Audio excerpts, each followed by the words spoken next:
What is going on, everyone? Tenha here, and today we're gonna be doing a showcase for Danheng, and we're gonna talk about his build. So here is our Danheng, 89,199. He's using the speed boots, which is not a good idea. Danheng uses a lot of skill points. We all know that. That's the reason why a lot of people are struggling to use him, because when you put him on auto, you'll probably see him doing like 2 enhanced normal attack, which is not good, right? We want to get that triple enhanced attack all the time. Without using his ultimate, he's gonna probably lack a lot of skill points, especially when I have a team like this. The turn goes like this. Tingyun takes a turn, uses 1 skill point, buffs Danheng. Danheng takes a turn. If he started the battle with his technique, then he would have 3 skill points. And then after, Bronya takes the turn, and then she has no skill points to use, right? That's not gonna work out. And then also, if you don't start the battle with his technique, then same thing would also happen again, which means that this team is not going to work. If you were to use Bronya in the team, you definitely want to go for attack boots, but even then, I still suspect that you would lack a lot of skill points. So when that is the case, attack boots, take out Bronya.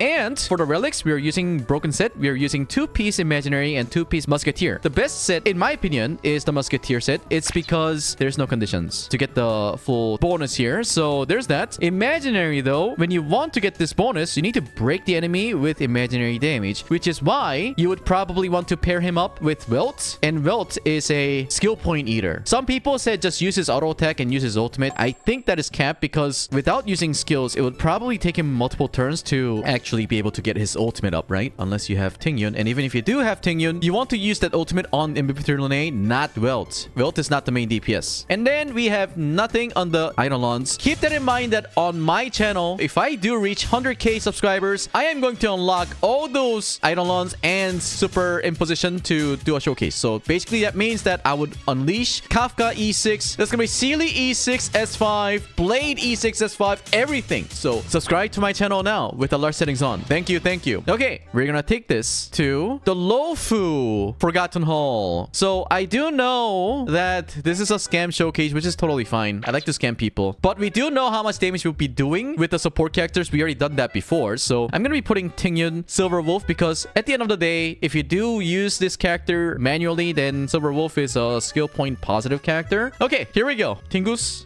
Locha, and Imbibitor Lunae. In any game, there's something called diminishing return. If you spend too much resource on certain stats, you have to know that when you're spending certain resource on stats, for example, let's say you have 180% crit damage versus you can use that for your attack. If I remember correctly, my Danheng has 2.7k attack. We have to compare how much damage you get by giving him 20% more crit damage or 20% attack. Crit damage is going to be a little better because we're going to be using Tingyun, and we're getting that 625 prediction buff. Just to keep everything very simple, I just like to go for crit damage, crit rate, and then we just change the main stats, like the rope or your boots, perhaps. So with that, you can control many things, because there is no PvP in this game. And even if there is, it would probably be the best for you to go for crit rate, crit damage, because you don't have to think too much. Imagine if there was PvP in this game, though. You would probably go with the fastest Bronya, and whoever has the fastest Bronya, you win. Okay, with the ultimate damage though, right? That is not so great. 61k. But we want to know how much damage you can do with the triple enhanced basic attack. Also at the same time, we gotta check how many defense break we have. We only have 1. That's why we only did 61k. Oh my god! So that is a probably 70% defense break. 60. Not so big, but here we go. We're gonna finger this monster.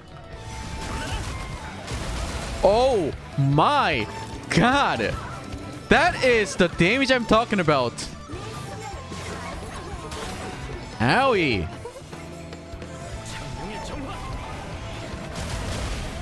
Okay, we're all set. 272k without attack boots. This is really big and meaningful to me. I remember suffering in this stage because we weren't doing enough damage, and Imbibitor Lunae, like I have expected, Hoyoverse did it again, and he does seem like one of the best DPS that we have available right now. Also at the same time, if you scale off of attack, then you're gonna be naturally squishy, which is why Blade is still my first pick if I had a choice, right?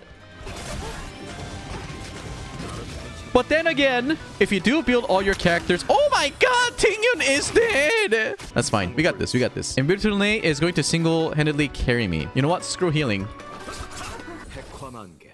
I said screw healing! Bye-bye.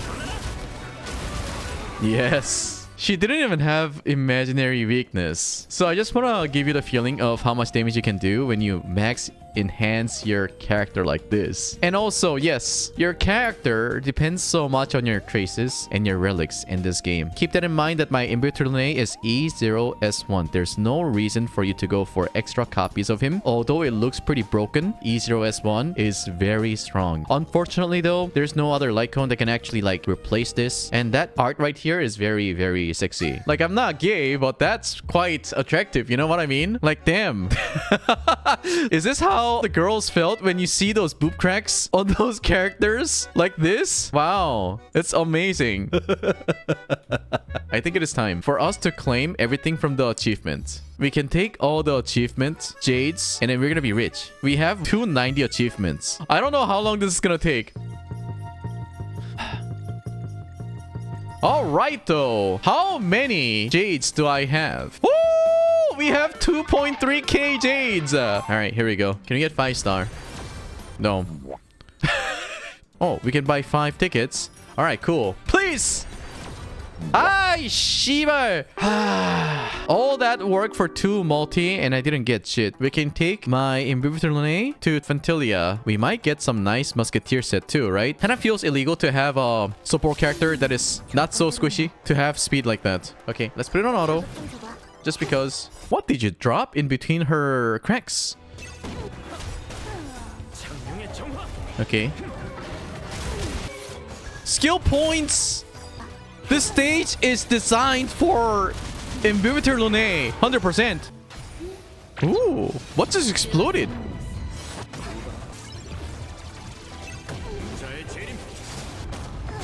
Dude, Korean Phantylia sounds really sus. Oh! Wow! Wow! Wow, wow, wow. Wait, hold up. What is that damage?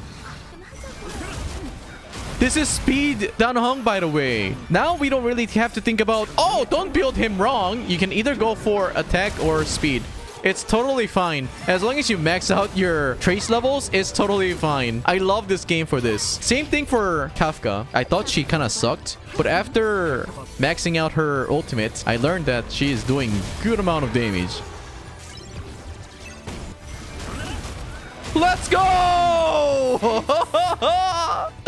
Yes! Musketeer set. Ew, defense. Ew, not looking so good. Actually, can we compare the amount of damage that we do with the attack boots? We can try, but it's gonna be quite challenging for me because my attack boots looks like this. Okay, it has a lot of speed anyways. So I give him this. So if I switch it so that we still have 2-piece broken set, we have 3.2k attack now, 88% crit rate with 167 crit damage. We lost crit damage by doing that, but we got a lot of increase in the attack. Let's go ahead and see how much damage we do here. Just for the comparison, let's keep the Silver Wolf here. Ow. When I was a kid, I used to play like rock, scissors, papers with my friends, and then like whoever loses gets hit in the forehead like this, right? It freaking hurts. So for those people who think that's kind of lame for her to do this, right? It hurts, dude. It hurts. Okay, 75k from his ultimate. That is like, what, 10% more damage compared to the speed build? 165k. Okay, double Imbibitor Lunae. Okay, here's the defense break. Let's refresh. 185k. What is going on? We're doing less damage now. Let's take a look at the final stats. We have 4,332. So that extra attack we got kind of became almost the same as crit damage, right? Because even if you got like 20% extra, that would have been like what? Maybe 10 to 12% more damage compared to what we had before. So that kind of cancels out even if we have slower speed compared to the last set. Wow. This is why I love crit rate, crit damage. Because there are some characters that gives you extra attack, you know? Owie. Here we go. 167k. I'm gonna use the skill points because why the hell not?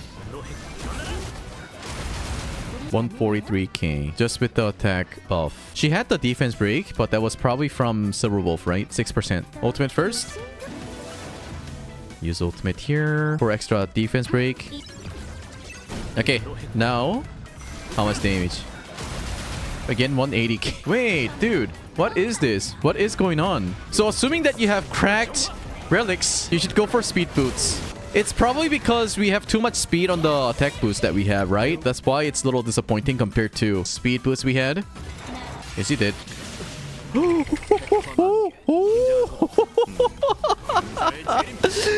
He was alive because he's tankier than Sealy, okay? He has higher base HP compared to Sealy. If that was Sealy, she would have been dead. Get on your knees, bitch.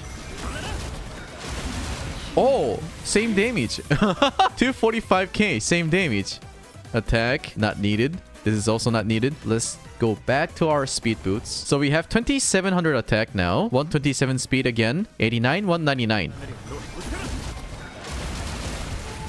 So attack boost does more damage. Yeah, attack boost did more damage. Not to a point where you would say, oh, that's notable damage. 10% difference.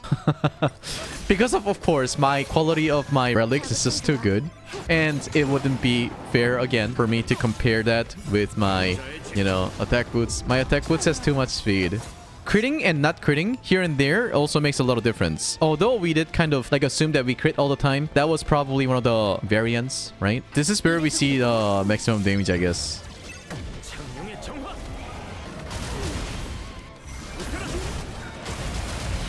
Yeah.